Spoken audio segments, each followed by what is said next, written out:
ಪ್ರಿಯ ವೀಕ್ಷಕರೇ, ಕೋಲಾರದಲ್ಲಿ ಹಾಡಗಲೆ ದರೋಡೆ. ಮಹಿಳೆಯೊಬ್ಬಳನ್ನು ವಂಚಿಸಿ ಚಿನ್ನ ಮತ್ತು ನಗದು ದೋಚಿ ಪರಾರಿಯಾಗಿರುವ ಘಟನೆ ಕೋಲಾರದಲ್ಲಿ ನಡೆದಿದೆ. ಕೊರಳಲ್ಲಿದ್ದ 20 ಗ್ರಾಂ ಮಾಂಗಲ್ಯ, 5 ಗ್ರಾಂ ಚಿನ್ನದ ಬೆಂಡೋಲೆ ಮತ್ತು 6,000 ರೂಪಾಯಿ ನಗದು ಹಣವನ್ನು ಕಿತ್ತುಕೊಂಡು ದುಷ್ಕರ್ಮಿಗಳು ಕ್ಷಣ ಮಾತ್ರದಲ್ಲೇ ನಾಪತ್ತೆಯಾಗಿದ್ದಾರೆ. ಇಂದು ಬೆಳಗ್ಗೆ ಸುಮಾರು 10:30ರಲ್ಲಿ ಈ ಘಟನೆ ನಡೆದಿದೆ. ನಗರದ ಬಸ್ ನಿಲ್ದಾಣ ಸಮೀಪ ಇರುವ ಅಂಚೆ ಕಚೇರಿ ರಸ್ತೆಯಲ್ಲಿ ಘಟನೆ ಸಂಭವಿಸಿದೆ. ನಗರದ ಕೀಲುಕೋಟೆಯ 58 ವಯಸ್ಸಿನ ಮಂಗಮ್ಮ ಎಂಬಾಕೆಯು ಮನೆ ಕೆಲಸವನ್ನು ಮುಗಿಸಿಕೊಂಡು ಮನೆಗೆ ತೆರಳುತ್ತಿದ್ದಳು. ಆ ಸಮಯದಲ್ಲಿ ಇಬ್ಬರು ಅಪರಿಚಿತ ವ್ಯಕ್ತಿಗಳು ಮಂಗಮ್ಮನ ಬಳಿ ಬಂದು, ನಮ್ಮ ಬಳಿ ಒಡವೆಗಳು ಇವೆ, ಅವುಗಳನ್ನು ಗಿರವಿ ಇಡಲು ಅಂಗಡಿ ತೋರಿಸುವಂತೆ ಕೇಳಿದರು. ಮಹಿಳೆಯ ವಿಶ್ವಾಸವನ್ನು ಗಳಿಸಿದರು. ಹಾಗೆ ಮಂಗಮ್ಮನ ಜೊತೆ ಮಾತು ಬೆಳೆಸಿ ನಂತರ ಆಕೆಯ ಕೈಗೆ ಕರಿಮಣಿ ಸರಗಳು ಇರುವ ಕರ್ಚಿಪ್ ನೀಡಿದರು.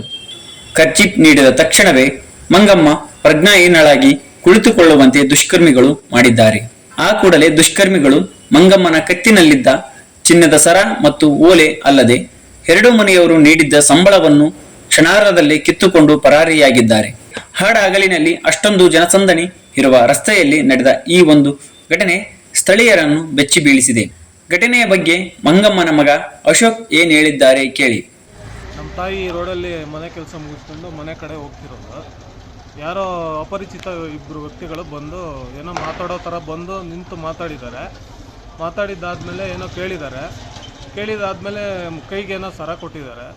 ಸರ ಕೊಟ್ಟ ಮೇಲೆ ನಮ್ಮ ತಾಯಿಗೇನೋ ಜ್ಞಾಪಕ ಇಲ್ಲ, ಏನೂ ಇಲ್ಲ ಅಂತ ಹೇಳಿದರು. ಕತ್ತಲ್ಲಿ ಇರೋದು ಮತ್ತು ಮಂಗಲ್ಯ ಚೈನ್ ಕತ್ತಲ್ಲಿರೋದು ಮತ್ತು ಕಿವಿಯಲ್ಲಿ ಓಲೆ 2 ಬಿಚ್ಚಿ ಅವ್ರ ಕೈ ಕೊಟ್ಬಿಟ್ಟಿದ್ದಾರೆ. ಈ ಥರ ಆಗಿದೆ.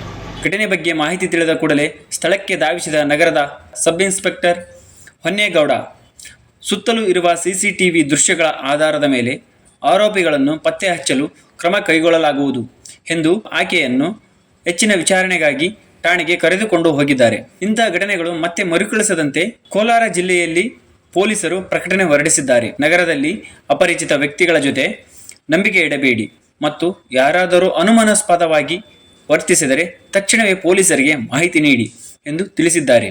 ಪ್ರಿಯ ವೀಕ್ಷಕರೇ, ನೀವಾಗಲಿ ನಿಮ್ಮ ಪ್ರೀತಿ ಪಾತ್ರರಾಗಲಿ ಯಾವುದೇ ಸಂದರ್ಭದಲ್ಲಿ ಹೀಗೆ ಮೋಸ ಹೋಗಬಹುದು. ನಿಮ್ಮ ಜಾಗ್ರತೆ ನಿಮಗಿರಲಿ.